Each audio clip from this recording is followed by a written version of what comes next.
ਸਤਿ ਸ਼੍ਰੀ ਅਕਾਲ ਜੀ, ਬਹੁਤ-ਬਹੁਤ ਸਵਾਗਤ ਤੁਹਾਡਾ ਸਾਡੇ ਇਸ ਖਾਸ ਪ੍ਰੋਗਰਾਮ ਦੇ ਵਿੱਚ। ਸੋ ਸਟੂਡੈਂਟਸ ਦੇ ਲਈ ਲੈ ਕੇ ਹਾਜ਼ਰ ਹੋ ਗਏ ਹਾਂ। ਸਟੂਡੈਂਟ ਨਹੀਂ, ਉਹਨਾਂ ਦੇ ਪੇਰੈਂਟਸ ਦੇ ਲਈ ਵੀ ਸ਼ੋਅ ਖਾਸ ਰਹਿੰਦਾ ਸਾਡਾ, ਕਿਉਂਕਿ ਮਾਂ-ਬਾਪ ਨੂੰ ਵੀ ਪਤਾ ਹੋਣਾ ਚਾਹੀਦਾ ਹੈ ਕਿ ਬੱਚਿਆਂ ਨੇ ਬਾਹਰ ਭੇਜਣਾ ਹੈ, ਅਸੀਂ ਉਹਨੂੰ ਤੇ ਨੌਲੇਜ ਪੇਰੈਂਟਸ ਨੂੰ ਵੀ ਹੋਣੀ ਚਾਹੀਦੀ ਹੈ ਤਾਂ ਕਿ ਟਾਈਮ ਟੂ ਟਾਈਮ ਗਾਈਡ ਕਰ ਸਕਣ। ਸੋ ਅੱਜ ਮੈਂ ਕੈਨੇਡਾ ਨੂੰ ਲੈ ਕੇ ਗੱਲ ਕਰਨ ਵਾਲੀ ਹਾਂ ਕਿ ਕੈਨੇਡਾ ਨੂੰ ਲੈ ਕੇ ਬੱਚਿਆਂ ਦੇ ਮਨ ਦੇ ਵਿੱਚ ਕਿਤੇ ਨਾ ਕਿਤੇ ਬਹੁਤ ਜ਼ਿਆਦਾ ਸ਼ੰਕਾਵਾਂ ਨੇ। ਇਹ ਵੀ ਕਿਹਾ ਜਾ ਰਿਹਾ ਹੈ ਕਿ ਕੈਨੇਡਾ ਦੇ ਰਿਜ਼ਲਟ ਨਹੀਂ ਆ ਰਹੇ, ਹਜੇ ਤੁਸੀਂ ਕੈਨੇਡਾ ਅਪਲਾਈ ਨਾ ਕਰੋ, ਕਿਸੇ ਹੋਰ ਕੰਟਰੀ ਵੱਲ ਮੂਵ ਹੋ ਜਾਓ। ਸੋ ਬਹੁਤ ਸਾਰੇ ਸਵਾਲ, ਜਿੱਥੇ ਸਾਡੇ ਪੰਜਾਬੀਆਂ ਦੀ ਪਹਿਲੀ ਪਸੰਦ ਕੈਨੇਡਾ ਸੀ, ਪਰ ਜਦੋਂ ਤੋਂ ਇਹ ਕੈਨੇਡਾ ਦੀ ਇੱਦਾਂ ਦੀਆਂ ਅਫਵਾਹਾਂ ਕਹਿ ਸਕਦੇ ਆ ਜਾਂ ਫਿਰ ਸੱਚਾਈ ਜੋ ਵੀ ਹੈ ਉਹ ਮੈਂ ਅੱਜ ਕਲੀਅਰ ਕਰਾਂਗੀ। ਸੋ ਇਹ ਸਾਰਾ ਕੁਝ ਸਾਹਮਣੇ ਆ ਰਿਹਾ। ਉਸ ਤੋਂ ਬਾਅਦ ਬੱਚੇ ਕਾਫੀ ਜ਼ਿਆਦਾ ਡਿਪਰੈਸ ਹੋ ਗਏ ਨੇ ਜੋ ਕੈਨੇਡਾ ਜਾਣਾ ਚਾਹੁੰਦੇ ਸੀਗੇ। ਸੋ ਜਦੋਂ ਕੈਨੇਡਾ ਦੀ ਗੱਲ ਆਉਂਦੀ ਹੈ ਤੇ ਟੌਪ ਦੀ ਕੰਪਨੀਜ਼ ਦੀ ਗੱਲ ਕਰਦੇ ਆ ਤੇ ਪਾਇਨੀਅਰ ਇਮੀਗ੍ਰੇਸ਼ਨ ਦਾ ਨਾਮ ਜਿਹੜਾ ਉਹ ਬਹੁਤ ਹੀ ਉੱਪਰ ਹੈਗਾ, ਜਿਵੇਂ ਸਭ ਨੂੰ ਪਤਾ ਹੈ। ਸੋ ਉਹਨਾਂ ਦੀ ਰਾਏ ਜਾਨਣਾ ਬਹੁਤ ਜ਼ਰੂਰੀ ਹੈ ਕਿ ਜਿਹੜੇ ਸਵਾਲ ਬੱਚਿਆਂ ਦੇ ਮਨ ਦੇ ਵਿੱਚ ਨੇ, ਕਿੱਦਾਂ ਇਹਨਾਂ ਦੀ ਕਨਫਿਊਜ਼ਨ ਨੂੰ ਦੂਰ ਕਰੀਏ। ਸਵਾਗਤ ਕਰ ਲੈਂਦੇ ਹਾਂ ਜੀ ਮਿਸਟਰ ਰਵੀ ਗਰਗ। ਸੋ ਵੈਲਕਮ ਹੈ sir.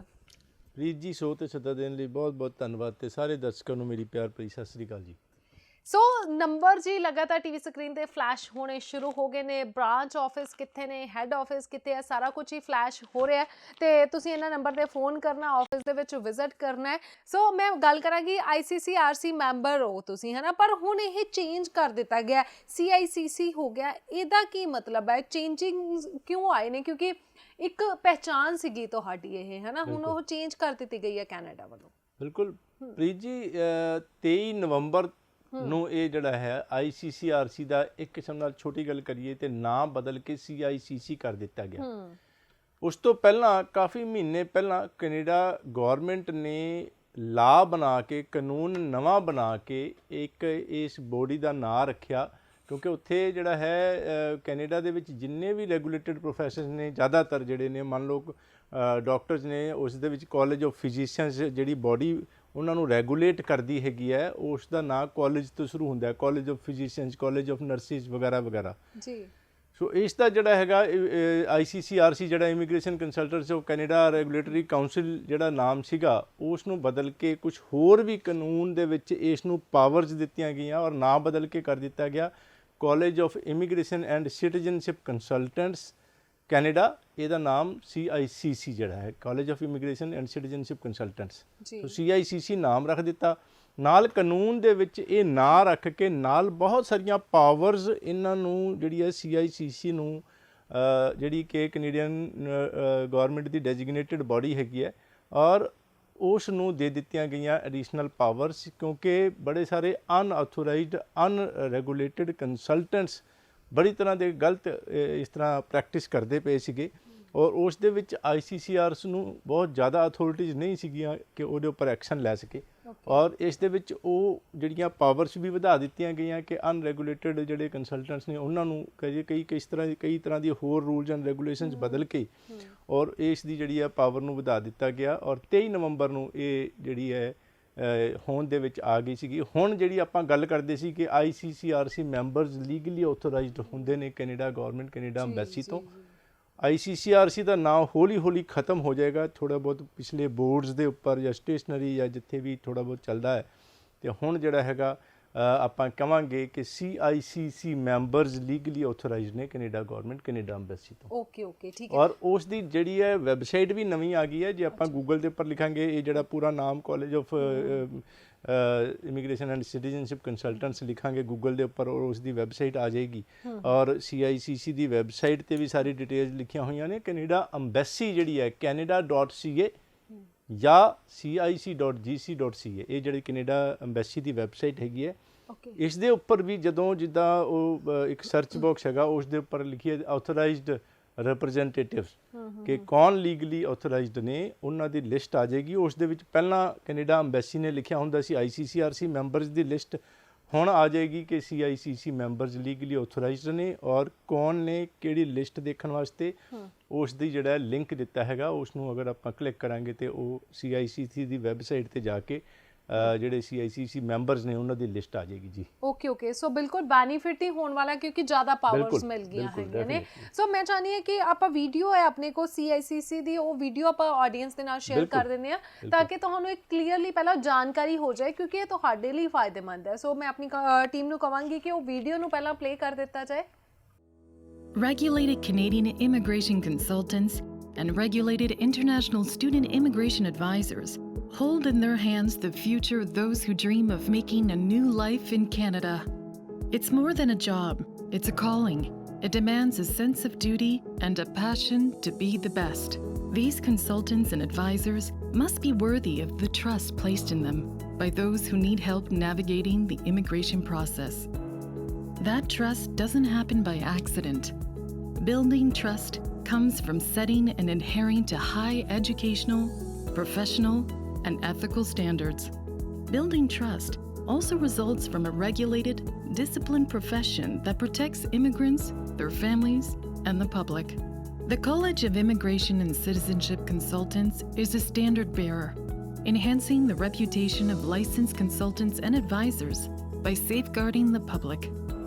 And when we champion the college's regulation, standards, excellence, and enforcement, we serve as ambassadors for Canada's reputation as a peaceful, prosperous destination with a world-class immigration system.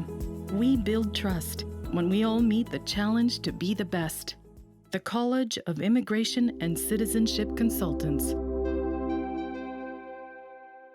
ਅੱਛਾ sir, ਹੁਣ ਗੱਲ ਕਰਾਂਗੇ ਜਿਵੇਂ ਮੈਂ start ਕੀਤਾ ਸੀਗਾ, ਬਹੁਤ ਸਾਰੇ ਰਿਊਮਰਸ ਜਾਂ ਸੱਚਾਈ, ਇਹ ਤੁਸੀਂ ਕਲੀਅਰ ਕਰੋਗੇ ਕਿ ਇਹ ਰਿਊਮਰਸ ਨੇ ਕਿ ਸੱਚਾਈ ਹੈ ਕਿ ਕੈਨੇਡਾ ਦੇ ਹੁਣ ਵੀਜ਼ੇ ਨਹੀਂ ਆ ਰਹੇ, ਸਭ ਕਹਿ ਰਹੇ ਨੇ ਕਿ ਕਿਸੇ ਹੋਰ ਕੰਟਰੀ ਵੱਲ ਮੂਵ ਹੋਣੇ ਸ਼ੁਰੂ ਹੋ ਜਾਓ, ਬਹੁਤ ਰਿਫਿਊਜ਼ਲ ਰੇਟ ਬਹੁਤ ਜ਼ਿਆਦਾ ਹੋ ਗਿਆ, ਬਹੁਤ ਸਲੋ ਹੋ ਗਏ ਨੇ ਵੀਜ਼ੇ। ਸੋ ਤੁਸੀਂ ਕੀ ਕਹੋਗੇ, ਕਿਉਂਕਿ ਕੈਨੇਡਾ ਲਈ ਤੁਸੀਂ ਬਹੁਤ ਐਕਸਪਰਟ ਹੋ, ਬਹੁਤ ਸਾਲਾਂ ਤੋਂ ਤੁਸੀਂ ਕੈਨੇਡਾ ਦੇ ਵਿੱਚ ਬਹੁਤ ਬੱਚੇ ਭੇਜ ਚੁੱਕੇ ਹੋ। ਪ੍ਰੀਤ ਜੀ, ਦੋ ਚੀਜ਼ਾਂ ਹੈਗੀਆਂ ਨੇ ਕਿ ਖਾਸ ਤੌਰ 'ਤੇ ਮੈਂ ਹੁਣ ਦੇਖਿਆ ਕਿ ਅਸੀਂ ਫਿਰੋਜ਼ਪੁਰ ਵਿੱਚ ਤਕਰੀਬਨ 7-8 ਸਾਲ ਪਹਿਲਾਂ ਆਫਿਸ ਖੋਲ੍ਹਿਆ, 9 ਸਾਲ ਪਹਿਲਾਂ, ਅਤੇ ਉਦੋਂ ਜਿਹੜਾ ਕੋਈ ਜਿਹਨੂੰ ਕਹਿੰਦੇ ਟਾਵਾਂ ਕੋਈ ਇਮੀਗ੍ਰੇਸ਼ਨ ਕੰਸਲਟੈਂਟ ਹੁੰਦਾ ਸੀਗਾ, ਹੋਰ ਵੀ ਸ਼ਹਿਰਾਂ ਵਿੱਚ ਇਸ ਤਰ੍ਹਾਂ ਹੀ ਸੀਗਾ। ਅਤੇ ਹੁਣ ਜਿਹਨੂੰ ਮੈਂ ਇਹ ਦੇਖਦਾ ਪਿਆ, ਹਰ ਤੀਜੇ ਘਰ ਦੇ ਵਿੱਚ, ਹਰ ਦੂਜੀ ਤੀਜੀ ਦੁਕਾਨ ਜਿਹੜੀ ਆਈਲੈਟ ਸੈਂਟਰ ਅਤੇ ਇਮੀਗ੍ਰੇਸ਼ਨ ਆਫਿਸ ਹੈਗਾ। ਅਤੇ ਖਾਸ ਤੌਰ 'ਤੇ ਕਰੋਨਾ ਲਾ ਲਈਏ ਜਾਂ ਵੈਸੇ ਕੁਛ ਪਿਛਲੇ ਸਾਲਾਂ ਤੋਂ ਜਿਹੜੀ ਕੰਮ ਘਟੇ ਹੋਏ ਨੇ ਕਾਫੀ ਜ਼ਿਆਦਾ ਕਰੋਨਾ ਕਰਕੇ ਖਾਸ ਤੌਰ 'ਤੇ, ਔਰ ਉਸ ਦੇ ਵਿੱਚ ਇਸ ਕੰਮ ਨੂੰ ਇੱਕ ਮੰਨਿਆ ਜਾਂਦਾ ਕਿ ਸ਼ਾਇਦ ਕੁਛ ਜਿਹੜਾ ਇਨਕਮ ਵਾਲਾ ਹੈਗਾ, ਲੇਕਿਨ ਇਸ ਚੀਜ਼ ਨੂੰ ਬਾਅਦ ਦੇ ਵਿੱਚ ਵੜ ਕੇ ਸਮਝ ਆਉਂਦੀ ਹੈ ਕਿ ਇਹ ਜਿਹੜਾ ਡੂੰਘਾਈ ਵਾਲਾ ਫੀਲਡ ਹੈਗਾ,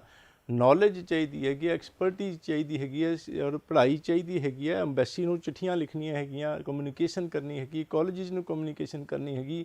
ਇੱਕ ਛੋਟੀ ਜਿਹੀ ਗਲਤੀ, ਬੱਚਿਆਂ ਦੀ ਜਿਹੜੀ ਇੱਕ ਸਮੈਸਟਰ ਦੀ ਫੀਸ 4 ਤੋਂ 5 ਲੱਖ ਹੈਗੀ ਹੈ, ਦੋ ਸਮੈਸਟਰ ਜਿਹੜੀ 1 ਸਾਲ ਦੀ ਫੀਸ 8 ਤੋਂ 10 ਲੱਖ ਹੈਗੀ ਹੈ, ਅਤੇ ਛੋਟੀ ਜਿਹੀ ਗਲਤੀ ਹੋਈ ਤਾਂ ਰਿਫੰਡ ਨਹੀਂ ਆਉਣਾ, ਬੱਚਿਆਂ ਦੀ ਫੀਸ ਮਰ ਜਾਣੀ 4 ਤੋਂ 5 ਲੱਖ ਰੁਪਈਏ, ਉਹ ਜਾਂ ਕੰਸਲਟੈਂਟ ਜੇਬ ਤੋਂ ਭਰੇਗਾ ਜਾਂ ਬੱਚਿਆਂ ਨੂੰ ਨੁਕਸਾਨ ਹੋਏਗਾ। ਸੋ ਇਹ ਜਿਹੜੀ ਹੈਗੀ ਹੈ, ਇਹ ਬਾਅਦ ਦੇ ਵਿੱਚ ਪਤਾ ਲੱਗਦਾ ਜਦੋਂ ਵਿੱਚ ਚਲੇ ਜਾਈਏ। ਲੇਕਿਨ ਉਹੀ ਅਗੇਨ ਕਿ ਇੰਨੇ ਸਾਰੇ ਕੰਸਲਟੈਂਟ ਔਰ ਜਿਸ ਤਰ੍ਹਾਂ ਗੱਲ ਸ਼ੁਰੂ ਕੀਤੀ ਸੀ ਕਿ CICC ਮੈਂਬਰ ਲੀਗਲੀ ਆਥੋਰਾਈਜ਼ਡ ਨੇ, ਔਰ ਅਗਰ ਉਹ ਜਿਹੜੇ ਅਨਆਥੋਰਾਈਜ਼ਡ ਇਲੀਗਲ ਕੰਸਲਟੈਂਟ ਜਿਹੜੇ ਕਿ ਮਾਨਤਾ ਪ੍ਰਾਪਤ ਨਹੀਂ ਹੈਗੇ ਕੈਨੇਡਾ ਗੌਰਮੈਂਟ, ਕੈਨੇਡਾ ਅੰਬੈਸੀ ਤੋਂ, ਸੋ ਉਹ ਸਾਰੇ ਜਦੋਂ ਇਹ ਕੰਮ ਕਰਦੇ ਨੇ, ਅਲੱਗ-ਅਲੱਗ ਉਸ ਦੀ ਜਿਹੜੀ ਐਕਸਪਰਟ ਸਲਾਹ ਦੇ ਬਜਾਏ ਇੱਧਰ ਉੱਧਰ ਦੀਆਂ ਗੱਲਾਂ ਸਾਹਮਣੇ ਆਉਂਦੀਆਂ ਨੇ, ਜਿਸ ਨੂੰ ਫਿਰ ਤੁਸੀਂ ਅਗੇਨ ਉਸ ਨੂੰ ਆਪਾਂ ਦੂਜੇ ਲਫ਼ਜ਼ਾਂ 'ਚ ਅਫਵਾਹ ਕਹਿ ਦਾਂਗੇ। ਸੋ ਐਸੀ ਇਹ ਕਿ ਕੈਨੇਡਾ ਇਜ਼ ਟੌਪ ਡੈਸਟੀਨੇਸ਼ਨ, ਲੇਕਿਨ ਪਿਛਲੇ 2 ਸਾਲ ਦੇ ਕਰੀਬ ਹੋ ਗਏ ਨੇ ਜਿਹੜੇ ਖਾਸ ਤੌਰ 'ਤੇ ਕੈਨੇਡਾ ਜਿਹੜਾ ਜਦੋਂ ਇਹ ਕਰੋਨਾ ਚੱਲਿਆ, ਉਸ ਦੇ ਵਿੱਚ ਸਾਰੇ ਕੰਟਰੀਜ਼ ਆਲਮੋਸਟ ਬੰਦ ਸੀਗੇ।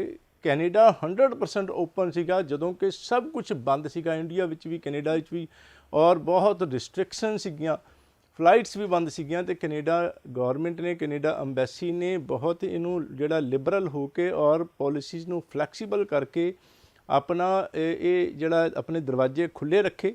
ਔਨਲਾਈਨ ਸਟੱਡੀਜ਼ ਹੁਣ ਵੀ 31 ਅਗਸਤ ਐਂਡ ਤੱਕ ਬੱਚੇ ਕੈਨੇਡਾ ਤੋਂ ਬਾਹਰ ਜਾਂ ਕੈਨੇਡਾ ਦੇ ਵਿੱਚ ਬੈਠ ਕੇ ਔਨਲਾਈਨ ਸਟੱਡੀਜ਼ ਕੰਪਿਊਟਰ 'ਤੇ ਪੜ੍ਹ ਕੇ ਵੀ, ਈਵਨ ਕਿ ਅਗਰ ਅੰਬੈਸੀ ਵਿੱਚ ਫਾਈਲ ਲੱਗੀ ਹੈ, ਵੀਜ਼ਾ ਵੀ ਨਹੀਂ ਆਇਆ, ਅਤੇ ਜ਼ਿਆਦਾਤਰ ਕਾਲਜਿਸ ਨੂੰ ਅੰਬੈਸੀ ਨੇ ਆਥੋਰਾਈਜ਼ ਜਾਂ ਪਰਮਿਸ਼ਨ ਦੇ ਦਿੱਤੀ ਕਿ ਉਹ ਔਨਲਾਈਨ ਸਟੱਡੀਜ਼ ਬੱਚੇ ਕਰਦੇ ਰਹਿਣਗੇ। ਜਦੋਂ ਉਹਨਾਂ ਦਾ ਰਿਫਿਊਜ਼ਲ ਆਏਗੀ ਤਾਂ ਪੂਰੇ ਪੈਸੇ ਰਿਫੰਡ ਹੋ ਜਾਣਗੇ, ਔਰ ਅਗਰ ਵੀਜ਼ਾ ਆ ਗਿਆ, ਜਦੋਂ ਵੀ ਆਇਆ ਉਸ ਤੋਂ ਬਾਅਦ ਉਸ ਤੋਂ ਪਹਿਲਾਂ ਤੁਸੀਂ ਜਿਹੜਾ ਹੈਗਾ ਆਨਲਾਈਨ ਸਟੱਡੀ ਕਰਦੇ ਹੋਏ ਸੀ ਘਰੇ ਬੈਠ ਕੇ, ਉਸ ਤੋਂ ਬਾਅਦ ਫਲਾਈ ਕਰਕੇ ਫਲਾਈਟ ਲੈ ਕੇ ਤੁਸੀਂ ਕੈਨੇਡਾ ਚਲੇ ਜਾਓ, ਉੱਥੇ ਆਨਲਾਈਨ ਸਟੱਡੀ ਕਰ ਲਓ, ਔਰ ਜਿਹੜੀਆਂ ਕਲਾਸਾਂ ਇਨ ਪਰਸਨ ਲੱਗਦੀਆਂ ਪਈਆਂ ਨੇ ਉਹ ਇਨ ਪਰਸਨ ਲਗਾ ਲਓ। ਸੋ ਇਹ ਸਾਰੀ ਜਿਹੜੀ ਫਲੈਕਸੀਬਿਲਿਟੀ, ਸਕਸੈਸ ਰੇਟ ਬਹੁਤ ਹਾਈ, ਕੋਈ ਪ੍ਰੋਬਲਮ ਨਹੀਂ, ਬਸ਼ਰਤੇ ਕਿ ਇੱਕ ਜਿਹੜੀ ਖਾਸ ਗੱਲ ਕਿ ਜਿਹੜੇ 5.5 ਇਨ ਐਨੀ ਮੋਡਿਊਲ 7 ਜੁਲਾਈ ਨੂੰ ਸਾਡਾ ਜਿਹੜਾ ਲਾਸਟ ਵੀਜ਼ਾ ਆਇਆ ਸੀਗਾ, ਵੀ ਕੀਪ ਐਨ ਆਈ ਦਾ ਮਤਲਬ ਹਰ ਚੀਜ਼ ਤੇ ਸਾਡੀ, ਔਰ ਉਹੀ ਪੜ੍ਹੇ ਲਿਖੇ ਰੈਗੂਲੇਟਡ ਔਰ ਸਮਝਦਾਰੀ ਕਰਨ ਵਾਲੇ ਕੰਸਲਟੈਂਟਸ ਦਾ ਇਹ ਕੰਮ ਹੈ ਕਿ ਪਾਲਿਸੀਜ਼ ਦੇ ਉੱਪਰ, ਰੂਲਸ ਰੈਗੂਲੇਸ਼ਨਸ ਦੇ ਉੱਪਰ, ਔਰ CICC ਮੈਂਬਰਸ ਨੂੰ ਖਾਸ ਤੌਰ 'ਤੇ ਜਿਹੜੀ ਕੈਨੇਡਾ ਅੰਬੈਸੀ ਔਰ CICC ਜਿਹੜੀ ਬਾਡੀ ਹੈਗੀ ਹੈ ਜਿਹੜੀ ਕਿ ਸਾਨੂੰ ਰੈਗੂਲੇਟ ਕਰਦੀ ਹੈ, ਸਾਨੂੰ ਲੇਟੈਸਟ ਰੂਲਸ ਐਂਡ ਰੈਗੂਲੇਸ਼ਨਸ ਨਾਲ ਅਪਡੇਟਡ ਰੱਖਦੀ ਹੈ, what is happening, what is going to happen. So ਇਹ 5.5 ਦੇ ਨਾਲ ਜਿਹੜਾ ਜੁਲਾਈ 'ਚ ਵੀਜ਼ਾ ਆਇਆ, ਉਸ ਤੋਂ ਬਾਅਦ ਕੈਨੇਡਾ ਅੰਬੈਸੀ ਨੇ ਇਹ ਵੀਜ਼ੇ ਜਿਹੜੇ ਹੈਗੇ ਆ 5.5 ਇਨ ਐਨੀ ਮੋਡਿਊਲ ਨੂੰ ਵੀਜ਼ੇ ਦੇਣੇ ਬੰਦ ਕਰ ਦਿੱਤੇ। ਸੋ ਅਸੀਂ ਵੀ ਕੇਸਿਸ ਲੈਣੇ ਆਲਮੋਸਟ ਬੰਦ ਕਰ ਦਿੱਤੇ, ਅਨਲੈਸ ਕਿ ਅਸੀਂ ਸ਼ੁਰੂ ਕਰ ਦਿੰਦੇ ਹਾਂ ਕੋਈ ਅੱਛੇ ਨੰਬਰਾਂ ਵਾਲਿਆਂ ਦਾ, ਔਰ ਸਟੂਡੈਂਟ ਕਹਿੰਦਾ ਜੀ ਮੈਂ ਆਈਲੈਟਸ ਦੁਬਾਰਾ ਦੇ ਕੇ ਇੰਪਰੂਵ ਕਰ ਲਾਂਗਾ, ਬਟ ਇਹ ਜਿਹੜਾ 5.5 ਦੇ ਨਾਲ ਨੋ ਵੀਜ਼ਾਜ਼, ਔਰ ਜਿਨ੍ਹਾਂ ਦੇ ਪੁਰਾਣੇ ਕੇਸਿਸ ਲੱਗੇ ਹੋਏ ਸੀਗੇ ਉਹ ਨੈਚੁਰਲੀ ਸਾਰੇ ਰਿਫਿਊਜ਼ਲਾਂ ਹੀ ਆਈਆਂ 7 ਜੁਲਾਈ ਤੋਂ ਬਾਅਦ, ਔਰ ਹੁਣ ਵੀ ਜਿਨ੍ਹਾਂ ਦੇ ਪੈਂਡਿੰਗ ਸੀਗੇ, ਜਿਨ੍ਹਾਂ ਦੇ ਰਿਜ਼ਲਟਸ ਆ ਰਹੇ ਨੇ, ਸਾਰੀਆਂ ਰਿਫਿਊਜ਼ਲਾਂ ਆ ਰਹੀਆਂ ਨੇ। ਪੱਕਾ ਹੀ ਆਲਮੋਸਟ ਪੱਕਾ ਹੈ ਕਿ ਅਗਰ ਕਿਸੇ ਦੀ ਫਾਈਲ ਅੰਬੈਸੀ 'ਚ ਹੈਗੀ ਆ ਔਰ 5.5 ਇਨ ਐਨੀ ਮੋਡਿਊਲ ਹੈਗੇ ਨੇ, ਤੇ ਅਗਰ ਇੰਪਰੂਵ ਨਹੀਂ ਕੀਤਾ ਸਟੂਡੈਂਟ ਨੇ, ਇੰਪਰੂਵ ਕਰਕੇ 6 ਜਾਂ ਹਾਇਰ ਅੰਬੈਸੀ ਨੂੰ ਅਪਡੇਟਡ ਨਹੀਂ ਭੇਜਿਆ ਹਾਇਰ ਰਿਜ਼ਲਟ, ਤੇ ਉਹਨਾਂ ਦੀ ਪੱਕੀ ਰਿਫਿਊਜ਼ਲ ਆਏਗੀ। ਸੋ ਉਸ ਚੀਜ਼ ਦੇ ਕਰਕੇ ਹੋ ਸਕਦਾ ਆਪਾਂ ਇਹ ਕਹਿ ਦਈਏ ਕਿ ਸਕਸੈਸ ਰੇਟ ਘੱਟ ਹੋਏਗਾ, ਬਟ ਉਹ ਤਾਂ ਅੰਡਰਸਟੂਡ ਹੈ, ਕਿਉਂਕਿ ਉਹਦਾ ਕਾਰਨ ਵੀ ਕੀ ਹੈਗਾ ਕਿ ਬਾਕੀ ਕੰਟਰੀਜ਼ ਬੰਦ ਹੋਣ ਕਰਕੇ ਕੈਨੇਡਾ ਦੀ ਜਿਹੜੀ ਹੈ ਐਪਲੀਕੇਸ਼ਨਸ ਇੰਨੀਆਂ ਜ਼ਿਆਦਾ ਵੱਧ ਗਈਆਂ ਕਿ ਉਹਨਾਂ ਕੋਲੋਂ ਸਾਂਭੀਆਂ ਵੀ ਨਹੀਂ ਗਈਆਂ, ਔਰ ਡੈਫੀਨੇਟਲੀ ਇਹ ਵੀ ਕਿ ਪੈਂਡਿੰਗ ਵੀ ਬਹੁਤ ਸਾਰੀਆਂ ਪਈਆਂ ਨੇ। ਪੈਂਡਿੰਗ ਹੋਣ ਦਾ ਮਤਲਬ ਇਹ ਕਿ ਜਿਹੜੇ ਰਿਜ਼ਲਟਸ ਨੇ, ਔਰ ਕਰੋਨਾ ਕਰਕੇ ਸਟਾਫ ਵੀ ਘਟਿਆ ਹੋਇਆ, ਸੋ ਇਸ ਵਕਤ ਪ੍ਰੋਸੈਸਿੰਗ ਟਾਈਮ ਤਕਰੀਬਨ ਅੰਦਾਜ਼ਾ ਤਕਰੀਬਨ 3 ਮਹੀਨੇ, ਜਿਹੜਾ ਕਿ ਸਾਨੂੰ ਜਿਹੜਾ ਵੀਜ਼ਾ ਕੈਨੇਡਾ ਦਾ ਸੀ ਹਫ਼ਤੇ 10 ਦਿਨ 15-20 ਦਿਨ ਮਹੀਨੇ ਦੇ ਵਿੱਚ 1.5 ਮਹੀਨੇ 'ਚ ਲੈਂਦੇ ਸੀਗੇ, 6 ਹਫ਼ਤੇ ਵੱਧ ਤੋਂ ਵੱਧ, ਹੁਣ ਇਸ ਵਕਤ ਤਕਰੀਬਨ 3 ਮਹੀਨੇ ਤੇ ਤਕਰੀਬਨ 12 ਹਫ਼ਤੇ ਦੇ ਕਰੀਬ ਜਿਹੜਾ ਪ੍ਰੋਸੈਸਿੰਗ ਟਾਈਮ ਚੱਲਦਾ ਪਿਆ ਹੈਗਾ, ਔਰ ਉਸ ਦੇ ਕਰਕੇ ਡੈਫੀਨੇਟਲੀ ਰਿਜ਼ਲਟਸ ਕੁਛ ਪੈਂਡਿੰਗ ਪਏ ਨੇ, ਲੇਕਿਨ ਸਕਸੈਸ ਰੇਟ ਅਗੇਨ ਹਾਈ, ਔਰ ਕੈਨੇਡਾ ਦੇ ਦਰਵਾਜ਼ੇ ਖੁੱਲ੍ਹੇ, ਲੇਕਿਨ ਅਗੇਨ ਕਿ ਜ਼ਿਆਦਾ ਰਸ ਹੋਣ ਕਰਕੇ ਈਵਨ ਕਿ ਸਤੰਬਰ ਦੇ 70 to 80% ਪ੍ਰੋਗਰਾਮਸ ਫੁੱਲ ਹੋ ਚੁੱਕੇ ਨੇ ਅੱਜ ਦੇ ਦਿਨ। ਮਤਲਬ ਇਟ ਇਜ਼ ਰਿਕਾਰਡ ਕਿ ਜਿਹੜਾ ਪਿਛਲੇ ਬਹੁਤ ਸਾਲਾਂ ਦੇ ਮੁਕਾਬਲੇ ਇਸ ਵਕਤ ਅੱਜ ਜਨਵਰੀ ਦੇ ਵਿੱਚ ਹੀ ਸਤੰਬਰ ਦੇ ਜਿਹੜੇ ਬਹੁਤ ਸਾਰੇ ਕਾਲਜਿਸ ਦੇ ਬਹੁਤ ਸਾਰੇ ਕੋਰਸਿਸ ਫੁੱਲ ਹੋ ਗਏ ਸੀਗੇ, ਔਰ ਜਨਵਰੀ 23 ਵਾਸਤੇ ਵੀ ਬਹੁਤ ਸਾਰੇ ਕਾਲਜਿਸ ਨੇ ਜਿਨ੍ਹਾਂ ਦੀਆਂ ਸੀਟਾਂ ਸਤੰਬਰ ਦੀਆਂ ਫੁੱਲ ਹੋ ਗਈਆਂ, ਉਹ ਜਿਹੜੀਆਂ ਐਪਲੀਕੇਸ਼ਨਸ ਲੈਣੀਆਂ ਹੁਣੇ ਹੀ ਸ਼ੁਰੂ ਕਰ ਦਿੱਤੀਆਂ ਨੇ।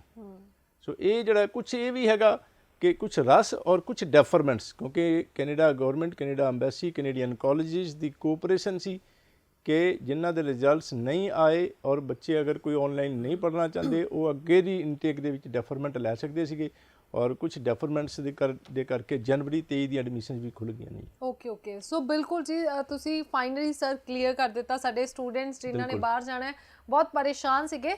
ਸੋ ਲਾਈਕ ਪ੍ਰੋਸੈਸਿੰਗ ਟਾਈਮ ਥੋੜਾ ਸਲੋ ਹੈ, ਪਰ ਇਹ ਨਹੀਂ ਕਿ ਵੀਜ਼ੇ ਨਹੀਂ ਆਉਣਗੇ, ਹੈ ਨਾ, ਵੀਜ਼ਾ ਆਏਗਾ, ਬਿਲਕੁਲ ਵੀਜ਼ਾ ਆਏਗਾ ਹੀ ਆਏਗਾ। ਸੋ ਠੀਕ ਹੈ, ਪਹਿਲਾਂ ਜਿੱਥੇ ਜਲਦੀ ਵੀਜ਼ਾ ਆ ਜਾਂਦਾ ਸੀ, ਥੋੜਾ ਜਿਹਾ ਟਾਈਮ ਤੁਹਾਨੂੰ ਵੀ ਲੈ ਕੇ ਚੱਲਣਾ ਚਾਹੀਦਾ, ਇਸੇ ਕਰਕੇ ਅਸੀਂ ਕਹਿ ਰਹੇ ਸੀ, ਜਿਵੇਂ ਸਰ ਨੇ ਦੱਸਿਆ ਕਿ 80% ਸਤੰਬਰ ਦੇ ਵੀ ਕਲੋਜ਼ ਹੋ ਚੁੱਕੇ ਨੇ, ਇਸੇ ਕਰਕੇ ਪਹਿਲਾਂ ਹੀ ਕਹਿਣਾ ਸ਼ੁਰੂ ਕਰ ਦਿੱਤਾ ਸੀ ਕਿ ਜਲਦ ਤੋਂ ਜਲਦ ਸਤੰਬਰ ਦੀਆਂ ਫਾਈਲਸ ਲਗਾਉਣੀਆਂ ਸ਼ੁਰੂ ਕਰ ਦਿਓ ਤਾਂ ਕਿ ਇੱਕ ਲੰਬਾ ਟਾਈਮ ਹੋਵੇ ਤੇ ਵੀਜ਼ਾ ਤੁਹਾਨੂੰ ਮਿਲ ਜਾਏ। ਬਿਕਾਜ਼ ਹੁਣ ਸਰ ਜਿਵੇਂ ਕਿ ਜਨਵਰੀ ਇਨਟੇਕ ਦੀ ਮੈਂ ਗੱਲ ਕਰਾਂ, ਕਈਆਂ ਦੇ ਰਿਜ਼ਲਟ ਅਜੇ ਤੱਕ ਨਹੀਂ ਆਏ, ਸੋ ਉਹ ਬੱਚੇ ਬੜੇ ਕਨਫਿਊਜ਼ ਨੇ ਕਿ ਇਨਟੇਕ ਤਾਂ ਨਿਕਲ ਗਿਆ, ਰਿਜ਼ਲਟ ਸਾਡਾ ਆਇਆ ਨਹੀਂ, ਹੁਣ ਅਸੀਂ ਕੀ ਕਰੀਏ, ਡੈਫਰਮੈਂਟ ਲਈਏ ਜਾਂ ਕੋਈ ਰਿਜ਼ਲਟ ਆਵੇ ਤਾਂ ਸਾਨੂੰ ਸਮਝ ਆਏਗੀ ਨਾ ਅਸੀਂ ਕੀ ਕਰਾਂਗੇ। ਸੋ ਉਹਨਾਂ ਨੂੰ ਤੁਸੀਂ ਕੀ ਕਹਿਣਾ ਚਾਹੋਗੇ? ਦੇਖੋ ਪ੍ਰੀਤ ਜੀ, ਅਲੱਗ-ਅਲੱਗ ਕਾਲਜਿਸ ਦੇ ਸਭ ਪਾਲਿਸੀਆਂ ਉਹਨਾਂ ਦੀ ਜਾਂ ਤਾਂ ਜਿਹੜੇ ਸਟੂਡੈਂਟਸ ਨੇ ਈਮੇਲਸ ਦਿੱਤੀਆਂ ਹੋਈਆਂ ਨੇ ਉਹਨਾਂ ਈਮੇਲ 'ਤੇ ਕਾਲਜਿਸ ਭੇਜਦੇ ਹੁੰਦੇ ਨੇ, ਉਹਨਾਂ ਕੋਲੇ ਜ਼ਰੂਰ ਆਈਆਂ ਹੋਣਗੀਆਂ ਪਾਲਿਸੀਜ਼, ਔਰ ਕਾਲਜਿਸ ਦੀ ਵੈਬਸਾਈਟ 'ਤੇ ਵੀ ਪਾਲਿਸੀ ਕਿ ਡੈਫਰਮੈਂਟ ਦੀ ਡੈਡਲਾਈਨ ਕੀ ਹੈਗੀ ਹੈ, ਔਰ ਆਨਲਾਈਨ ਕਲਾਸਿਸ ਅਲਾਊਡ ਹੈਗੀਆਂ ਨੇ ਕਿ ਨਹੀਂ ਹੈਗੀ ਹੈ, ਰਿਫੰਡ ਦੀ ਕੀ ਡੈਡਲਾਈਨ ਹੈਗੀ ਹੈ, ਕੀ ਪਾਲਿਸੀ, ਵੈਦਰ ਕਿ ਸਟੂਡੈਂਟਸ ਅਗਰ ਰਿਜ਼ਲਟ ਨਹੀਂ ਆਇਆ ਔਰ ਅੰਬੈਸੀ 'ਚ ਉਹਨਾਂ ਦੀ ਫਾਈਲ ਪੈਂਡਿੰਗ ਹੈਗੀ ਹੈ, ਤੇ ਉਹ ਆਨਲਾਈਨ ਕਲਾਸਿਸ ਲਾ ਸਕਦੇ ਨੇ ਕਿ ਨਹੀਂ, ਔਰ ਅਗਰ ਲਗਾ ਲੈਂਦੇ ਨੇ ਤੇ ਕਿਹੜੀ ਡੇਟ ਤੱਕ ਅਗਰ ਉਹਨਾਂ ਦੀ ਰਿਫਿਊਜ਼ਲ ਆ ਗਈ ਤੇ ਫਿਰ ਉਹਨਾਂ ਦੇ ਪੂਰੇ ਪੈਸੇ ਮੁੜ ਜਾਣਗੇ, ਔਰ ਉਸ ਤੋਂ ਬਾਅਦ ਅਗਰ ਰਿਫਿਊਜ਼ਲ ਆਈ ਤੇ ਪੈਸੇ ਇੱਕ ਸਮੈਸਟਰ ਦੇ ਮਰ ਜਾਣਗੇ, ਨਹੀਂ ਮੁੜਨਗੇ, ਮਤਲਬ ਕਿ 4-5 ਲੱਖ ਦਾ ਨੁਕਸਾਨ ਹੋਏਗਾ। ਇਹ ਸਾਰੀਆਂ ਡੈਫੀਨੇਟਲੀ ਇਸ ਵਕਤ ਕਰੋਨਾ ਦੇ ਟਾਈਮ ਵਿੱਚ ਇਹ ਸਾਰੀਆਂ ਜਿਹੜੀ ਗੁੰਝਲਦਾਰ ਜਿਹੜੀਆਂ ਪਾਲਿਸੀਜ਼ ਹੈਗੀਆਂ ਨੇ ਇਹ ਕੰਪਲਿਕੇਟਡ ਨੇ। ਸਮਝਣ ਦੀ, ਇਹਨਾਂ ਨੂੰ ਧਿਆਨ ਨਾਲ ਸਮਝਣ ਦੀ ਲੋੜ ਹੈਗੀ ਆ, ਖਿਆਲ ਕਰਨ ਦੀ ਲੋੜ ਹੈ। Need to be very very careful ਔਰ ਕੌਸ਼ੀਅਸ ਹੋਣ ਦੀ ਲੋੜ ਹੈਗੀ ਆ। ਔਰ ਕੰਸਲਟੈਂਟਸ ਦਾ ਤਾਂ ਕੰਮ ਹੈ ਹੀ ਹੈ, ਜਿਹੜੀ ਮੈਂ ਗੱਲ ਸ਼ੁਰੂ 'ਚ ਕੀਤੀ ਸੀਗੀ ਕਿ ਇਸ ਦੇ ਵਿੱਚ ਸਮਝਦਾਰੀ ਦੀ ਲੋੜ ਹੈਗੀ ਹੈ। ਇਹ ਇੱਕ ਦੂਜੇ ਨੂੰ ਦੇਖ ਕੇ ਲੱਗਦਾ ਹੈ ਕਿ ਸ਼ਾਇਦ ਕੰਮ ਚੰਗਾ ਹੈਗਾ ਜਾਂ ਸ਼ਾਇਦ ਪ੍ਰੋਫਿਟਸ ਹੈਗੇ ਨੇ, ਲੇਕਿਨ ਕੰਪਲਿਕੇਸ਼ਨਸ ਦੇ ਵਿੱਚ ਥੋੜ੍ਹਾ ਜਿਹਾ ਵੀ ਗਲਤੀ ਹੋਈ ਤੇ ਕਾਫੀ ਵੱਡਾ ਨੁਕਸਾਨ ਫੀਸ ਦਾ ਹੋ ਸਕਦਾ ਹੈਗਾ। ਔਰ ਇਸ ਨੂੰ ਉਹੀ ਈਮੇਲ ਦੇ ਜ਼ਰੀਏ ਜਾਂ ਵੈਬਸਾਈਟ ਤੇ ਇਹ ਸਾਰੀ ਚੀਜ਼ ਸਮਝ ਕੇ, ਔਰ ਮੰਨ ਲਓ ਕਿ ਜਨਵਰੀ ਦੇ ਸਾਡੇ ਜ਼ਿਆਦਾਤਰ ਰਿਜ਼ਲਟਸ ਆ ਚੁੱਕੇ ਨੇ, ਲੇਕਿਨ ਅਗਰ ਕਿਸੇ ਨੇ ਉਹੀ 3 ਮਹੀਨੇ ਹੁਣ ਹਾਲੇ ਨਹੀਂ ਹੋਏ ਪੂਰੇ ਤੇ ਫਿਰ ਉਹਨਾਂ ਦਾ ਰਿਜ਼ਲਟ ਡੈਫੀਨੇਟਲੀ ਜਿਹੜਾ ਜਿਨ੍ਹਾਂ ਦਾ 3 ਮਹੀਨੇ ਤੋਂ ਦੇ ਬਾਅਦ ਲੱਗੀ ਫਾਈਲ, 3 ਮਹੀਨੇ ਅੱਜ ਦੇ ਦਿਨ ਪੂਰੇ ਨਹੀਂ ਹੋਏ, ਉਹਨਾਂ ਦਾ ਹਾਲੇ ਰਿਜ਼ਲਟ ਪੈਂਡਿੰਗ ਹੈ, ਜਲਦੀ ਆ ਜਾਏਗਾ ਜਦੋਂ 3 ਮਹੀਨੇ ਪੂਰੇ ਹੋਣਗੇ। ਲੇਕਿਨ ਉਹਨਾਂ ਨੂੰ ਜਾਂ ਤਾਂ ਉਹਨਾਂ ਨੇ ਆਨਲਾਈਨ ਕਲਾਸਿਸ ਸਟੂਡੈਂਟਸ ਲਾ ਰਹੇ ਹੋਣਗੇ ਜਾਂ ਫਿਰ ਉਹਨਾਂ ਨੇ ਆਪਣੀ ਡੈਫਰਮੈਂਟ ਜਿਹੜੀ ਜਿਸ ਤਰ੍ਹਾਂ ਮੈਂ ਦੱਸਿਆ ਕਾਲਜਿਸ ਨੇ ਦਿੱਤੀ ਸੀ ਆਪਸ਼ਨ ਕਿ deferment to next intake available intake, ਅਗਲੇ ਇਨਟੇਕ ਦੇ ਵਿੱਚ ਐਡਮਿਸ਼ਨ ਵਾਸਤੇ ਰਿਕੁਐਸਟ ਕਾਲਜ ਨੂੰ ਪਾ ਦਿੱਤੀ ਹੋਏਗੀ। ਔਰ ਅਗਲੇ ਇਨਟੇਕ ਦੀਆਂ ਆਫਰ ਲੈਟਰਾਂ ਵੀ ਜਿਹੜੀ ਡੈਫਰਡ ਆਫਰ ਲੈਟਰਾਂ ਵੀ ਆ ਗਈਆਂ ਔਰ ਅਗਰ ਰਿਜ਼ਲਟ ਨਹੀਂ ਆਏ ਤਾਂ ਅੰਬੈਸੀ ਨੂੰ ਅਪਡੇਟ ਵੀ ਕਰਨੀ ਹੈ ਕਿ ਹੁਣ ਜੀ ਨੈਕਸਟ ਇਨਟੇਕ ਦੀ ਡੈਫਰਮੈਂਟ ਸਾਡੇ ਕੋਲ ਡੈਫਰਡ ਆਫਰ ਲੈਟਰ ਆ ਗਈ ਹੈਗੀ, ਨੈਕਸਟ ਇਨਟੇਕ ਵਾਸਤੇ ਐਡਮਿਸ਼ਨ ਲੈਟਰ LOA ਜਿਹਨੂੰ ਕਹਿੰਦੇ ਆ ਜਾਂ ਲੈਟਰ ਆਫ ਐਕਸੈਪਟੈਂਸ ਕਹਿੰਦੇ ਆ, ਤੇ ਅੰਬੈਸੀ ਨੂੰ ਭੇਜ ਦੇਣੀ ਹੈਗੀ ਤਾਂ ਕਿ ਅੰਬੈਸੀ ਅਕੋਰਡਿੰਗਲੀ ਉਸ ਦਾ ਵੀਜ਼ਾ ਉਸ ਇਨਟੇਕ ਦੇ ਮੁਤਾਬਕ ਲਾ ਕੇ ਭੇਜ ਦੇਵੇ। ਸੋ ਇਹ ਸਾਰੀਆਂ ਡੈਫੀਨੇਟਲੀ ਸਮਝਦਾਰੀ ਨਾਲ ਜਿਹੜੀ ਸਾਰੀਆਂ ਗੱਲਾਂ ਸਮਝ ਕੇ ਪਾਲਿਸੀਜ਼ ਔਰ ਸਾਰੀ ਡੂੰਘਾਈਆਂ ਨੂੰ, ਪਾਲਿਸੀਜ਼ ਨੂੰ, ਰੂਲਸ ਨੂੰ ਸਮਝ ਕੇ ਉਸ ਦੇ ਮੁਤਾਬਕ ਜਦੋਂ ਆਪਾਂ ਚੱਲਾਂਗੇ ਤੇ ਹਾਲਾਂਕਿ ਹਰਡਲਸ ਹੈਗੀਆਂ ਨੇ, ਅੜਚਨਾਂ ਹੈਗੀਆਂ ਨੇ, ਲੇਕਿਨ ਉਹਨਾਂ ਨੂੰ ਜੇ ਸਮਝਦਾਰੀ ਨਾਲ ਚੱਲੀਏ ਤਾਂ ਕੋਈ ਦਿੱਕਤ ਨਹੀਂ ਹੈ, ਸਾਰਾ ਕੁਝ ਠੀਕ ਚੱਲੇਗਾ। ਬਿਲਕੁਲ, ਇਸੇ ਕਰਕੇ ਅਸੀਂ ਕਹਿੰਦੇ ਹਾਂ ਕਿ ਐਕਸਪਰਟ ਜਿਹੜੇ ਹੋਣ ਉਹਨਾਂ ਦੇ ਕੋਲੋਂ ਆਪਣੀ ਫਾਈਲ ਅਪਲਾਈ ਕਰਿਆ ਕਰੋ, ਕਿਉਂਕਿ ਉਹ ਗਾਈਡ ਕਰਦੇ ਰਹਿਣਗੇ। ਕਿਉਂਕਿ ਬੱਚੇ ਬੜੇ ਕਨਫਿਊਜ਼ ਨੇ ਕਿ ਕਈਆਂ ਨੂੰ ਲੱਗਦਾ ਕਿ ਰਿਜ਼ਲਟ ਨਹੀਂ ਹਜੇ ਤੱਕ ਆਇਆ, ਕੀ ਹੋਏਗਾ, ਜਿਵੇਂ ਕਿ ਸਰ ਨੇ ਕਲੀਅਰ ਕੀਤਾ। ਸੋ ਜੇਕਰ ਤੁਸੀਂ ਆਪਣੇ ਸਹੀ ਕੰਸਲਟੈਂਟ ਕੋਲੋਂ ਲਗਵਾਈ ਹੋਏਗੀ ਫਾਈਲ, ਐਕਸਪਰਟ ਕੋਲੋਂ ਲਗਵਾਈ ਹੋਏਗੀ, ਤਾਂ ਜ਼ਰੂਰ ਤੁਹਾਨੂੰ ਪ੍ਰੋਪਰ ਕਾਉਂਸਲਿੰਗ ਦੇਣਗੇ, ਟਾਈਮ ਟੂ ਟਾਈਮ ਤੁਹਾਨੂੰ ਦੱਸਦੇ ਰਹਿਣਗੇ ਕਿ ਹਾਂਜੀ ਹੁਣ ਤੁਸੀਂ ਡੈਫਰ ਲੈ ਲਓ, ਅਗਲੇ ਇਨਟੇਕ ਲਈ ਅਪਲਾਈ ਕਰ ਦਿਓ। ਸੋ ਘਬਰਾਉਣ ਦੀ ਜ਼ਰੂਰਤ ਨਹੀਂ ਹੈ ਜੀ। ਜੇਕਰ ਸਹੀ ਹਮੇਸ਼ਾ ਇਹ ਕਹਿੰਦੇ ਆ ਕਿ ਪ੍ਰੋਫਾਈਲ ਬਹੁਤ ਵਧੀਆ ਪਰ ਤੁਸੀਂ ਕੰਪਨੀ ਗਲਤ ਚੂਜ਼ ਕਰ ਲਈ, ਏਜੰਟ ਗਲਤ ਚੂਜ਼ ਕਰ ਲਿਆ, ਤਾਂ ਤੁਹਾਡਾ ਪ੍ਰੋਫਾਈਲ ਖਰਾਬ ਹੋ ਸਕਦਾ। ਜੇ ਚੰਗੇ ਕੰਸਲਟੈਂਟ ਕੋਲ ਗਏ ਆ ਫਿਰ ਰਿਫਿਊਜ਼ਲ ਵੀ ਆ ਗਈ ਪਰ ਪ੍ਰੋਫਾਈਲ ਖਰਾਬ ਨਹੀਂ ਹੋਏਗਾ, ਦੁਬਾਰਾ ਰੀਅਪਲਾਈ ਹੋਏਗਾ। ਅੱਛਾ ਸਰ, ਹੁਣ ਤੁਸੀਂ ਕਿਹਾ ਸਤੰਬਰ 80% ਆਲਮੋਸਟ ਫੁੱਲ, ਤਾਂ ਮੀਨ ਸਤੰਬਰ ਨਹੀਂ ਮਿਲੇਗਾ ਹੁਣ? ਦੇਖੋ ਪ੍ਰੀਤ ਜੀ, ਡਿਪੈਂਡ ਇਹ ਕਰੇਗਾ ਕਿ ਆਪਾਂ ਪ੍ਰੀਵੀਅਸ ਐਜੂਕੇਸ਼ਨ ਪਹਿਲਾਂ ਪੜ੍ਹਾਈ ਕਿਹੜੀ ਹੈਗੀ ਹੈ ਔਰ ਉਸ ਦੇ ਨਾਲ ਰੈਲੇਵੈਂਟ ਪ੍ਰੋਗਰਾਮ, ਚੰਗਾ ਪ੍ਰੋਗਰਾਮ ਜਿਸ ਦੇ ਵਿੱਚ ਵੀਜ਼ਾ ਚਾਂਸਿਸ ਵੀ ਹੋਣ ਔਰ ਜਿਹੜਾ ਉਸ ਦੇ ਨਾਲ ਮਿਲਦਾ ਜੁਲਦਾ ਉਸੇ ਫੀਲਡ ਦਾ ਕੋਰਸ ਹੋਵੇ ਔਰ ਵੀਜ਼ਾ ਪੁਆਇੰਟ ਦੇ ਨਾਲ ਜਿਹੜਾ ਔਰ ਕਰੀਅਰ ਓਰੀਐਂਟਡ, ਕਰੀਅਰ ਦੇ ਪੁਆਇੰਟ ਨਾਲ ਵਧੀਆ ਪ੍ਰੋਗਰਾਮ ਚੁਣ ਕੇ ਕਿੱਥੇ ਮਿਲੇਗਾ ਔਰ ਫਿਰ ਪ੍ਰੈਫਰੈਂਸ ਕੀ ਹੈ, ਕਿੱਥੇ ਜਾਣਾ ਚਾਹੁੰਦੇ ਆ। ਮੰਨ ਲਓ ਕਿ Ontario province, Toronto, Brampton, Mississauga ਹੈਗਾ ਜਾਂ ਵੈਂਕੂਵਰ ਸਰੀ ਹੈਗਾ, ਜਿਹੜਾ BC ਬ੍ਰਿਟਿਸ਼ ਕੋਲੰਬੀਆ ਜਗ੍ਹਾ, ਸਸਕੈਚੁਅਨ ਹੈਗਾ, ਮੈਨੀਟੋਬਾ, ਅਲੱਗ-ਅਲੱਗ ਸਟੇਟਸ ਜਿਹੜੀਆਂ ਨੇ, ਪ੍ਰੋਵਿੰਸਿਸ, ਅਲੱਗ-ਅਲੱਗ ਪ੍ਰੋਵਿੰਸਿਸ ਦੇ ਵਿੱਚ ਅਲੱਗ-ਅਲੱਗ ਜਿਹੜੇ ਸਿਟੀਜ਼ ਦੇ ਵਿੱਚ ਅਲੱਗ-ਅਲੱਗ ਕਾਲਜਿਸ, ਕਿਹੜੇ ਕਾਲਜ ਵਿੱਚ ਜਾਣਾ। ਬੋਵੈਲੀ ਕਾਲਜ ਮੰਨ ਲਓ ਕਿ ਕੈਲਗਰੀ ਦਾ ਹੈਗਾ, ਜਿਸ ਦਾ ਕਿ ਸਤੰਬਰ ਅੱਜ ਤੋਂ ਵੀ 2 ਮਹੀਨੇ ਪਹਿਲਾਂ ਹੀ ਫੁੱਲ ਹੋ ਗਿਆ ਸੀ ਔਰ ਅੱਜ ਜਨਵਰੀ 23 ਦੀਆਂ ਐਡਮਿਸ਼ਨ ਚੱਲਦੀਆਂ ਪਈਆਂ। ਲੈਂਪਟਨ ਕਾਲਜ ਪ੍ਰੈਫਰਡ ਕਾਲਜ ਹੈਗਾ, ਜਿਹੜਾ ਕਿ ਸਾਰਨੀਆ 'ਚ ਮੇਨ ਕੈਂਪਸ ਹੈਗਾ ਔਰ ਮਿਸੀਸਾਗਾ, ਟੋਰਾਂਟੋ ਦੇ ਵਿੱਚ ਉਹਨਾਂ ਦੇ ਜਿਹੜੇ ਸਬ ਕੈਂਪਸ ਹੈਗੇ ਨੇ ਔਰ ਉਹਨਾਂ ਦੀ ਜਿਹੜੀ ਖਾਸ ਤੌਰ 'ਤੇ ਖਾਸੀਅਤ ਕਿ ਜਿਹੜੇ ਪੋਸਟ ਗ੍ਰੈਜੂਏਟ ਪ੍ਰੋਗਰਾਮਸ ਨੇ ਉਹਨਾਂ ਦੀ 3+1 ਦਾ ਮਤਲਬ ਲਾਸਟ ਜਿਹੜਾ 4th ਸਮੈਸਟਰ ਕੋਪ ਹੋਏਗਾ, ਜਿਸ ਦੀ ਕਿ ਫੀਸ ਵੀ ਨਹੀਂ ਦੇਣੀ, ਮਤਲਬ ਕਿ 2 ਸਾਲਾਂ ਦੀ। ਅਦਰਵਾਈਜ਼ ਜਿਹੜੀ ਆਲਮੋਸਟ ਸਾਰੇ ਕਾਲਜਿਸ ਦੇ ਵਿੱਚ 2 ਸਾਲ ਦੀ ਫੀਸ ਜਿਹੜੀ ਕਿ ਤਕਰੀਬਨ ਕੋਈ 20 ਲੱਖ ਦੇ ਕਰੀਬ ਹੁੰਦੀ ਹੈ, ਲੈਂਪਟਨ ਕਾਲਜ ਦੇ ਵਿੱਚ 15 ਲੱਖ। ਤੇ ਉਹ ਜਿਹੜਾ ਪ੍ਰੈਫਰਡ ਕਾਲਜ ਹੋਣ ਕਰਕੇ ਫਿਰ ਇਹ ਸਤੰਬਰ ਕਾਫੀ ਦੇਰ 2 ਮਹੀਨੇ ਪਹਿਲਾਂ ਹੀ ਫੁੱਲ ਹੋ ਗਿਆ ਸੀਗਾ। ਜਨਵਰੀ 23 ਦੀਆਂ ਐਡਮਿਸ਼ਨਸ ਵੀ ਸ਼ੁਰੂ ਹੋ ਗਈਆਂ ਨੇ ਜ਼ਿਆਦਾਤਰ ਕਾਲਜਿਸ ਦੇ ਵਿੱਚ। ਸੋ ਇਹ ਜਿਹੜਾ ਹੈ ਇਹ ਇਸ ਕਰਕੇ ਡਿਪੈਂਡ ਕਰਦਾ ਕਿ ਕਿੱਥੇ ਤੁਸੀਂ ਜਾਣਾ ਹੈਗਾ, ਕਿੱਥੇ ਤੁਹਾਡੇ ਵਾਸਤੇ ਪ੍ਰੋਗਰਾਮ ਹੈਗਾ। ਲੇਕਿਨ ਜਿਸ ਤਰ੍ਹਾਂ 20% ਹੈਗੇ ਨੇ, ਚੋਇਸਿਸ ਘੱਟ ਗਈਆਂ, ਲੇਕਿਨ ਪ੍ਰੈਫਰੈਂਸਿਸ ਦੇ ਮੁਤਾਬਕ ਹਾਲੇ ਵੀ ਦੇਖਾਂਗੇ ਕਿ ਚੋਇਸ ਹੈਗੀ ਹੈ ਕਿ ਨਹੀਂ, ਜੇ ਜਾਂ ਕੰਪਰੋਮਾਈਜ਼ ਕਰਨਾ ਪਏਗਾ ਜਾਂ ਫਿਰ ਹੋ ਸਕਦਾ ਹੈ ਕਿ ਤੁਸੀਂ ਉੱਥੇ ਹੀ ਜਾਣਾ ਚਾਹੁੰਦੇ ਹੋ। ਕਈ ਵਾਰ ਕੋਈ ਰਿਲੇਟਿਵ ਹੁੰਦਾ ਹੈ ਕਿ ਉਸੇ ਥਾਂ 'ਤੇ ਉਸੇ ਜਗ੍ਹਾ 'ਤੇ ਉਸੇ ਸਿਟੀ 'ਚ ਜਾਣਾ, ਤੇ ਜੇ ਸਤੰਬਰ 'ਚ ਨਹੀਂ ਤੇ ਫਿਰ ਜਨਵਰੀ 23 ਵਾਸਤੇ ਵੀ ਹੁਣ ਅਪਲਾਈ ਕਰ ਦੇਵਾਂਗੇ ਤਾਂ ਜ਼ਿਆਦਾ ਵਧੀਆ। ਅਦਰਵਾਈਜ਼ ਫਿਰ ਅਗੇਨ ਰਸ਼ ਵੀ ਹੈਗਾ ਔਰ ਡੈਫਰਮੈਂਟਸ ਵੀ ਹੈਗੀਆਂ, ਫਿਰ ਦੁਬਾਰਾ ਸੀਟ ਮਿਲਣੀ ਮੁਸ਼ਕਿਲ ਹੋਏਗੀ। ਬਿਲਕੁਲ, ਫਿਰ ਅਗਲੇ ਜਨਵਰੀ 'ਚ ਵੀ ਆਹੀ ਹਾਲ ਹੋਏਗਾ ਜਿਵੇਂ ਹੁਣ ਜਨਵਰੀ 'ਚ ਤੁਸੀਂ ਘਬਰਾ ਰਹੇ ਹੋ। ਸੋ ਬੈਟਰ ਹੈ ਕਿ ਜਲਦ ਟਾਈਮ ਦੇ ਨਾਲ ਠੀਕ ਹੈ, ਕੈਨੇਡਾ ਬਹੁਤ ਵਧੀਆ ਸੀਗਾ, ਪਰ ਕੋਵਿਡ ਦਾ ਟਾਈਮ ਹੈ, ਸਭ ਨੂੰ ਕੰਪਰੋਮਾਈਜ਼ਿੰਗ ਕਰਨੇ ਪੈ ਰਹੇ ਨੇ ਕੰਪਰੋਮਾਈਜ਼, ਸੋ ਤੁਹਾਨੂੰ ਵੀ ਕਰਨਾ ਹੀ ਪਏਗਾ। ਸੋ ਜੀ ਮੈਂ ਇੱਕ ਗੱਲ ਜ਼ਰੂਰ ਕਹਿਣਾ ਚਾਹੁੰਦਾ ਹੈਗਾ, ਜਦੋਂ ਇਹ ਹਰਡਲਸ ਕੰਪਲਿਕੇਸ਼ਨਸ ਹੋਣ ਜੀ ਤੇ ਮੈਂ ਇੱਕ ਐਗਜ਼ਾਮਪਲ ਦੇਣਾ ਚਾਹੁੰਦਾ ਹੈਗਾ। ਫਿਰੋਜ਼ਪੁਰ ਆਫਿਸ ਵਿੱਚ ਮੈਂ ਆਪਣੇ ਆਫਿਸ ਤੋਂ ਬਾਹਰ ਨਿਕਲਿਆ, ਥੋੜੀ ਦੂਰ ਅੱਗੇ ਦੇਖਿਆ ਵੱਡਾ ਸਾਰਾ ਬੋਰਡ ਲੱਗਿਆ ਸੀ, ਕਹਿੰਦਾ ਰਿਫਿਊਜ਼ਲ ਸਪੈਸ਼ਲਿਸਟ 100% ਗਰੰਟੀ। ਅੱਛਾ। ਤੇ ਮੇਰੇ ਨਾਲ ਦੋਸਤ ਬੈਠਾ ਸੀ, ਹਸੀ ਵਾਲੀ ਗੱਲ ਹੀ ਹੋ ਗਈ ਕਿ ਪਾਇਨੀਅਰ ਇਮੀਗ੍ਰੇਸ਼ਨ ਜਿਹੜੀ 2003 ਤੋਂ ਹੈਗੀ ਹੈ ICCRC, ਪਹਿਲਾਂ ਸੀਸਿਕ ਕਹਿੰਦੇ ਸੀ ਅਸੀਂ, Canadian society of immigration consultants ਹੁੰਦੀ ਸੀ। 2007 ਵਿੱਚ ਜਦੋਂ ਮੈਂ ਜਿਹੜਾ ਸਿੱਖ ਮੈਂਬਰ ਬਣਿਆ, ਉਹ ਕੈਨੇਡਾ ਅੰਬੈਸੀ ਤੋਂ ਮਨਜ਼ੂਰ ਸ਼ੁਦਾ। ਉਸ ਤੋਂ ਬਾਅਦ 2011 'ਚ ਉਸ ਦਾ ਨਾਮ ਬਦਲ ਕੇ ICCRC, ਅੱਜ ਹੁਣ 23 ਨਵੰਬਰ 2021 ਨੂੰ ਉਸ ਦਾ ਨਾਮ ਬਦਲ ਕੇ ਜਿਹੜਾ ਹੈ ACICC ਕਰ ਦਿੱਤਾ। ਸੋ ਬੜਾ ਇੰਨਾ ਲੰਬਾ ਸਫ਼ਰ, ਬੜੇ ਲੰਬੇ ਤਜਰਬੇ ਔਰ 100% ਰੱਬ ਨੂੰ ਹਾਜ਼ਰ ਨਾਜ਼ਰ ਮੰਨ ਕੇ 100% ਓਨੈਸਟ, ਟਰਾਂਸਪੇਰੈਂਟ, ਕੇਅਰਿੰਗ ਸਰਵਿਸਿਜ਼। ਔਰ ਸਾਡੇ ਸਾਰੇ ਆਫਿਸਾਂ 'ਚ ਅੱਗੇ ਹੀ ਰਿਸੈਪਸ਼ਨ 'ਤੇ ਲਿਖਿਆ ਨੋ ਵੀਜ਼ਾ ਗਰੰਟੀ, ਵੀ ਵੀਜ਼ਾ ਕਿਉਂਕਿ ਕੈਨੇਡੀਅਨ ਅੰਬੈਸੀ ਦੀ ਇੰਸਟਰਕਸ਼ਨਸ ਨੇ ਜਿਹੜੇ ਰੈਗੂਲੇਟਡ ਆਥੋਰਾਈਜ਼ਡ ਕੰਸਲਟੈਂਟ ਨੇ ਉਹਨਾਂ ਵਾਸਤੇ, ਕਿ ਤੁਸੀਂ ਵੀਜ਼ਾ ਦੀ ਗਰੰਟੀ ਨਹੀਂ ਦੇ ਸਕਦੇ। ਵੀਜ਼ਾ ਦੇਣਾ ਵੀਜ਼ਾ ਆਫਿਸਰ ਦਾ ਕੰਮ ਹੈ, ਤੁਹਾਡਾ ਕੰਮ ਨਹੀਂ। ਤੁਸੀਂ ਆਪਣਾ ਜਿਹੜਾ ਹੈਗਾ ਐਜ਼ ਕੰਸਲਟੈਂਟ ਆਪਣੀ ਉਹਨਾਂ ਨੂੰ ਸਲਾਹ ਦਿਓ, ਉਹਨਾਂ ਦੀ ਫਾਈਲ ਤਿਆਰ ਕਰੋ, ਅੰਬੈਸੀ 'ਚ ਫਾਈਲ ਲਾਓ। ਔਰ ਇਸ ਚੀਜ਼ ਦੇ ਕਰਕੇ ਬੜੇ ਸਾਰੇ ਗੁੰਮਰਾਹ ਕਰਦੇ ਨੇ, ਬੜੇ ਲੱਖਾਂ ਰੁਪਈਏ ਦੀ ਠੱਗੀ ਹੁੰਦੀ ਹੈ ਜੀ, ਸਾਡੀ ਜਾਣ ਪਹਿਚਾਣ ਹੈ ਜਾਂ ਹੋਰ ਕਾਰਨ ਕਰਕੇ ਅਸੀਂ ਵੀਜ਼ਾ ਗਰੰਟੀ ਨਾਲ ਲਵਾ ਦਾਂਗੇ, ਨਹੀਂ ਆਥੋਰਾਈਜ਼। ਸੋ ਇਹ ਜਿਹੜੇ ਬੋਰਡ ਲੱਗੇ ਨੇ, ਸੋ ਇਹੋ ਜਿਹੀਆਂ ਜਿਹੜੀ ਗੁੰਮਰਾਹ ਕਰਨ ਵਾਲੀਆਂ ਗੱਲਾਂ ਨੇ ਕਿ ਜੀ ਮੈਂ ਇਹ ਗੱਲ ਕਰਦਾ ਪਿਆ 20% ਬੱਚੇ ਨੇ ਵੀ ਹੋ ਸਕਦਾ ਸੀਟ ਨਾ ਮਿਲੇ, ਦੂਜਾ ਬੰਦਾ ਕਹਿ ਦੂਗਾ ਜੀ ਲਿਆਓ ਹਫ਼ਤੇ 'ਚ ਲੈ ਦਿੰਦੇ ਹਾਂ, ਫੀਸਾਂ ਫੂਸਾਂ 10, 20, 30 ਹਜ਼ਾਰ 50 ਹਜ਼ਾਰ ਲੈ ਲਏ। ਉਸ ਤੋਂ ਬਾਅਦ ਕਹਿਤਾ ਜੀ ਹੁਣ ਤਾਂ ਕਾਲਜ ਵਿੱਚ ਬਾਅਦ 'ਚ ਸੀਟ ਨਹੀਂ ਮਿਲੀ, ਫਸਾ ਲਿਆ ਤੇ ਬਾਅਦ ਵਿੱਚ ਫੀਸ ਸੀਟ ਨਹੀਂ ਮਿਲੀ। You need to be careful ਕਿ ਆਪਣਾ ਕੰਸਲਟੈਂਟ ਜਿਹੜਾ ਹੈ ਉਹ ਪਹਿਲਾਂ ਹੀ ਸੋਚਣਾ ਪਏਗਾ ਕਿ ਜੈਨੂਅਨਲੀ ਸਹੀ ਹੈਗਾ, ਕਿ ਫਸਾਉਣ ਵਾਲੀਆਂ ਗੱਲਾਂ ਜਿਹਨੂੰ ਕਹਿੰਦੇ ਆ ਵੀ ਗਲਤ ਗੱਲਾਂ ਕਰੇਗਾ, ਤੇ ਉਹਨਾਂ ਚੀਜ਼ਾਂ ਤੋਂ ਬਚੋ ਤਾਂ ਕਿ ਬਾਅਦ ਦੇ ਵਿੱਚ ਵੀ ਕੋਈ ਦਿੱਕਤਾਂ ਦਾ ਸਾਹਮਣਾ ਨਾ ਕਰਨਾ ਪਏ। ਸੋ ਬਿਲਕੁਲ ਜੀ। So sir thank you so much, ਅੱਜ ਤੁਸੀਂ ਇੰਨੀ ਅੱਛੀ ਇਨਫੋਰਮੇਸ਼ਨ ਜਿਹੜੀ ਹੈ ਸਾਡੇ ਸਟੂਡੈਂਟਸ ਨੂੰ ਦਿੱਤੀ ਹੈ। ਵੈਲਕਮ ਜੀ, ਧੰਨਵਾਦ ਜੀ। ਸੋ ਹੁਣ ਸਟੂਡੈਂਟ ਪਾਇਨੀਅਰ, ਜਿਵੇਂ ਸਭ ਕਹਿ ਰਹੇ ਨੇ ਵੀਜ਼ੇ ਨਹੀਂ ਆ ਰਹੇ, ਸੋ ਅਸੀਂ ਪਾਇਨੀਅਰ ਇਮੀਗ੍ਰੇਸ਼ਨ ਦੇ ਥਰੂ ਜਿਨ੍ਹਾਂ ਦੇ ਵੀਜ਼ੇ ਆਏ ਉਹਨਾਂ ਦੇ ਨਾਲ ਗੱਲ ਕੀਤੀ।